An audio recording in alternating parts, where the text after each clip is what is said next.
সদকাতুল ফিতির আদায় করা, যেটাকে আমরা ফিতরা বলি। এই ফিতরার যে আয়োজন, এটা কেন? নবী করিম সাল্লাল্লাহু আলাইহি সাল্লাম বলেছেন, যাকাতুল ফিতরি তুহরাতান লিস-সাইমি আনিল লাগবি ওয়ার রাফাস ওয়া তুহমাতাল লিল মাসাকিন।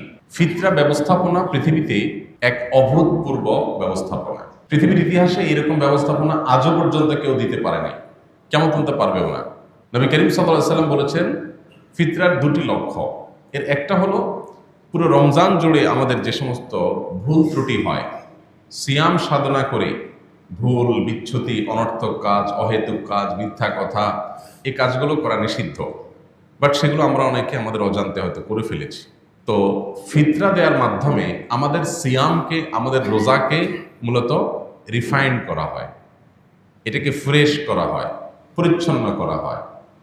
রোজার ফিল্টারিং সিস্টেম বলতে পারেন ফিতরাকে, যে ফিতরা দেওয়ার মাধ্যমে রোজা রেখে যে সমস্ত ভুল বুচ্ছিত হয়েছে সেগুলো আমরা কারেকশন করি, সেগুলোকে আল্লাহ তাআলা পরিচ্ছন্ন করে রোজাটাকে অ্যাকসেপ্টেবল করে নেন। এটা হলো ফিতরার একটা উদ্দেশ্য। ফিতরার আরেকটা উদ্দেশ্য নবী সাল্লাল্লাহু আলাইহি সাল্লাম বলেছেন যে এটা হলো তুহমাতাল লিল মাসাকিন, গরিব অভাবী মানুষদের জন্য খাদ্য বিতরণ কর্মসূচি।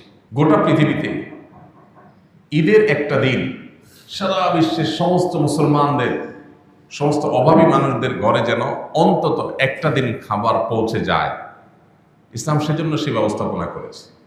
এখন খাদ্য বিতরণ কর্মসূচি গোটা বিশ্বব্যাপী পরিচালিত হয়, বিভিন্ন সংস্থা করে থাকে, আমরা জানি। ১৫০০ বছর আগে এই গণহারে সকল অভাবীদের ঘরে ঘরে খাদ্য বিতরণ কর্মসূচি, এটা সর্বপ্রথম চালু করেছে ইসলাম। ইসলামের আগে মানব ইতিহাসে কেউ দেখাতে পারে না যে এরকম ব্যাপক হারে খাদ্য বিতরণ কর্মসূচি নামে কোনো প্রজেক্ট কেউ হাতে নিয়েছে। এই প্রজেক্ট সর্বপ্রথম ইসলাম নিয়েছে ১৫০০ বছর আগে।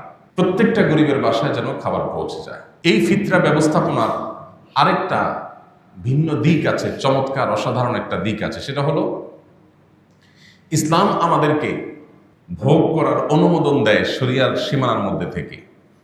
আল্লাহ কোরআনে বলেছেন, কুলু ওয়াশরাবু, তোমরা খাও, পান করো, বাট ওয়ালা তুসরিফু, অপচয় করো না। আল্লাহ তাআলা আমাদেরকে সাধ্য অনুযায়ী শৌখিনতা করার পারমিশন দিয়েছেন।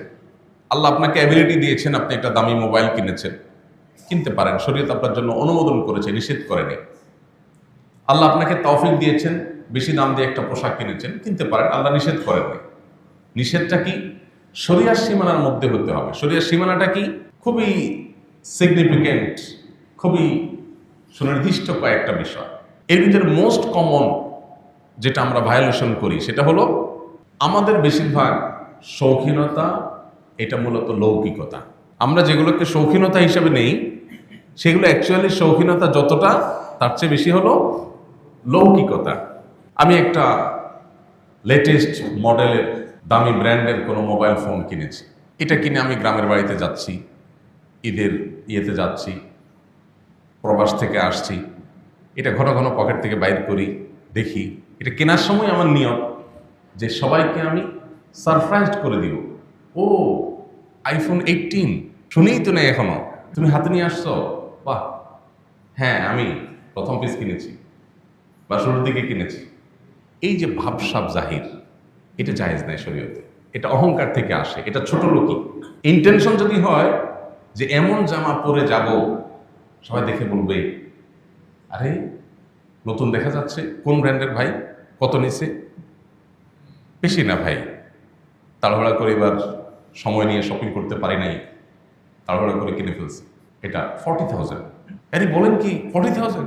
হ্যাঁ, আশ্চর্য হচ্ছেন, এর আগে ঈদে তো আমি 60,000টা কিনেছিলাম। মানে আপনি বোঝার চেষ্টা করেন আমি কত বড় বেকুব, আমি কত বড় ছোট লোক। এই যে মেন্টালিটি, এটা এখন আমাদের সমাজে ঝেঁকে বসেছে। আপনারা নিশ্চয়ই খেয়াল করবেন, সোশ্যাল মিডিয়ার কল্যাণে, মূলধারার মিডিয়াগুলোর কল্যাণে একটা ট্রেন্ড চালু হয়েছে আমাদের দেশে।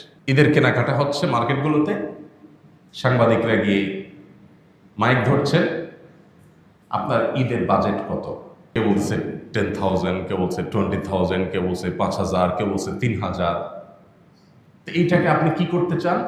এটা শুধুই আমার, এটা শুধুই আমার, আমি আমার মন মতো কেনাকাটা করব। আমার চোখে পড়ে না এমন কোনো ভিডিও যে ভিডিওতে কেউ এটা বলছে, আছে নিশ্চয়ই, রেয়ার, নর্মালি এরকম দেখা যায় না যে কেউ বলছে যে আমার ঈদের এই বাজেট থেকে আমি আমার নিজের জন্য এত কিনবো, আমার গরিব প্রতিবেশীর জন্য এটা কিনবো, আমার একজন বন্ধু আছে একটু গরিব, ওর জন্য এটা কিনবো, আমাদের কাজের বুয়ার জন্য এটা কিনবো, আমি অমুকের জন্য এটা কিনবো।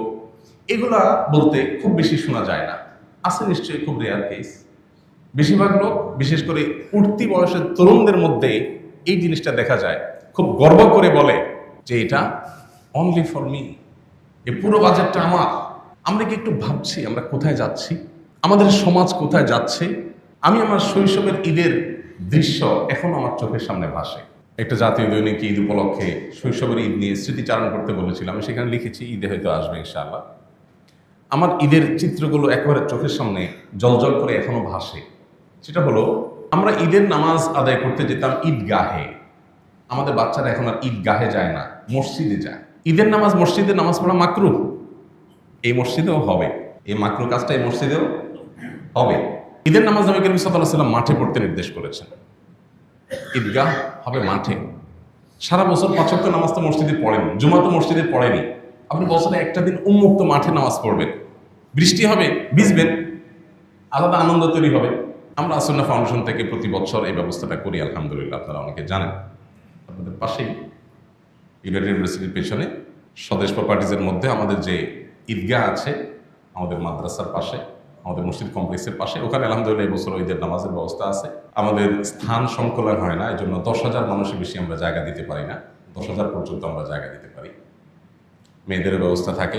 10,000 মানুষকেই আমরা এবার ফিরনি খাওয়ানোর চিন্তা করেছি, এবং খেজুর, পানি এগুলো থাকে। এবং আমরা বাচ্চাদের খেলাধুলার জন্য অনেকগুলো রাইডের ব্যবস্থা করি। একটা ট্রেন আমরা কিনেছি, এটা অবশ্য আমাদের মাদ্রাসায় কুমিল্লা ব্রাঞ্চে লাগবে স্থায়ীভাবে, একেবারে নতুন। এই ট্রেনটা ইনশাল্লাহ আমাদের সারাদিন বাচ্চাদের জন্য ফ্রি, কোনো ফি নাই, টিকিট নেই, কিচ্ছু নেই, ওপেন ফর অল। আমাদের ঈদগুলো এখন বাচ্চা বান্ধব না, শিশু বান্ধব না। আমি আমার শৈশবের কথা জানি, আমাদের ঈদগুলো শিশু বান্ধব ছিল। ঈদ মানে শিশুদের আনন্দ। আর এখন ঈদ মানে কি? মসজিদে যায় ঈদের নামাজ পড়া। মসজিদে ঈদের নামাজের কোনো আনন্দ আছে? মসজিদে কিসে ঈদের নামাজ? ঈদের নামাজ হবে মাঠে। এখন আরেক মুসিবত, ঢাকা শহরে মাঠে পড়তে গিয়ে রাস্তা দখল করে। রাস্তা নামাজ পড়া তো ঠিক না। মাঠ ঢাকা শহরে এত নাই, সেইটা একটা বাস্তবতা। যে পরিমাণ পপুলেশন, এত মাঠ নাই। মাঠ সব আমরা ভরে ফেলছি বিল্ডিং করে করে, পরিবেশকে ধ্বংস করে ফেলছি। ন্যূনতম নিঃশ্বাস ফেলার জায়গাটা ঢাকা শহরে আমাদের নাই। যেটুকুন আছেন সেটুকুরও ব্যবহার কতটা হয় আমরা খুব একটা করি না। তো আমি যেটা বলছিলাম, ঈদ উপলক্ষে আমাদের শৈশবের চিত্র হলো যে আমরা ঈদগাহে যেতাম। এখন মানুষ মসজিদে নামাজ পড়ে। শহরে এটা ঠিক যে এত মাঠ নাই, সব মানুষ মাঠে যায় নামাজ পড়ার মতো ব্যবস্থাপনা নাই, কিন্তু যেগুলো আছে সেগুলো সবগুলো ব্যবহার আমরা করি না। আর গ্রামে তো প্রচুর মাঠ বা খালি জায়গা থাকে, আমরা চাইলে সেখানে নামাজ পড়তে পারি, কিন্তু না, সবাই যার যার মসজিদের নামাজ পড়বে। কেন? কারণ মসজিদ কমিটির লোকজন তারা চিন্তা করে যে আমাদের এখানে ঈদের নামাজ পড়লে আমরা কিছু টাকা তুলব, আর এই জায়গায় ঈদের নামাজ হলে, মাঠে হলে তো টাকাটা ওখানে মাঠে চলে যাবে, তাহলে ইনকামটা তো কমে গেল। সারা জীবন তো ধান্দা থাকে পয়সা কামাই করার, রাষ্ট্রের টাকা টিন চুরি, গম চুরি, 2 নম্বরে ঘুষ, দুর্নীতি, মানুষের হক নষ্ট করে মেরে খাওয়া, এই টেন্ডেন্সি মসজিদ কমিটিতে ঢোকার পরও শেষ হয় না। চিন্তা করে এতদিন তো নিজের জন্য করছি, এখন এটা আল্লাহর জন্য করি। আল্লাহর জন্য করলে কি মায়ের কম হবে না বেশি হবে? আর এই যে ডিভাইডেশন মুসলমানদের সমাজে খুবই গর্হিত একটা জিনিস। আপনি মিডিল ইস্টে এটা পাবেন না। আপনি সৌদি আরবে যান, তাদের অনেক খারাপ দিক আপনি সমালোচনা করতে পারেন, কিন্তু তাদের একটা ভালো দিক হলো ঈদের নামাজগুলো উন্মুক্ত, বিশাল বড় বড় মাঠে তারা পড়ে। অবশ্য সেখানেও বড় বড় মসজিদগুলোতে ঈদের নামাজ হয়, চাইলে উন্মুক্ত জায়গাগুলো ব্যবহার করা যেত।